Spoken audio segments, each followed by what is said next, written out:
শিক্ষাক্ষেত্রে শুদ্ধতার দাবির মাঝেও জাল সনদে ১৪ বছর ধরে শিক্ষকতা করে যাচ্ছেন ঝিনাইদহ জেলার কোটচাঁদপুর উপজেলার সাফদারপুর মনসুর আলীর একাডেমির সহকারী শিক্ষক আবুল খায়ের। শিক্ষক নিবন্ধন কর্তৃপক্ষ এনটিআরসি থেকে পাশ না করেও কিভাবে এতদিন শিক্ষকতা করেছেন তা নিয়ে উঠেছে নানা প্রশ্ন। বিদ্যালয়ের প্রধান শিক্ষক আমিন উদ্দিন জানিয়েছেন, ২০১০ সালে সমাজবিজ্ঞানের সহকারী শিক্ষক হিসেবে যোগদান করেন আবুল খায়ের। সম্প্রতি তার শিক্ষক নিবন্ধন সনদ জাল বলে সন্দেহ হলে জেলা শিক্ষা কর্মকর্তার নির্দেশে তার কাগজপত্র যাচাইয়ের জন্য এনটিআরসিতে পাঠানো হয়। গত ১৯ নভেম্বর এনটিআরসির সহকারী পরিচালক সাইফুল ইসলাম কাগজপত্র যাচাই করে তার সনদ জাল বলে নিশ্চিত করেছেন। প্রধান শিক্ষক জানান, ওই শিক্ষকের সনদ জাল বলে প্রমাণিত হলেও এখনও বিদ্যালয়ের কোনো নির্দেশনা না আসায় তিনি শিক্ষকতা চালিয়ে যাচ্ছেন।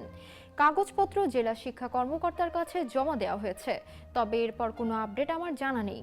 জেলা শিক্ষা কর্মকর্তা আজহারুল ইসলাম বলেন, জাল সনদ ব্যবহার করে শিক্ষকতা করা গুরুতর অপরাধ। আইন অনুযায়ী তার জেল জরিমানা হতে পারে, তবে এ বিষয়ে পরবর্তী সিদ্ধান্ত সরকারের। অভিযুক্ত শিক্ষকের নীরবতা আবুল খায়েরের সঙ্গে যোগাযোগ করা হলে তিনি এ বিষয়ে কোনো মন্তব্য করতে রাজি হননি।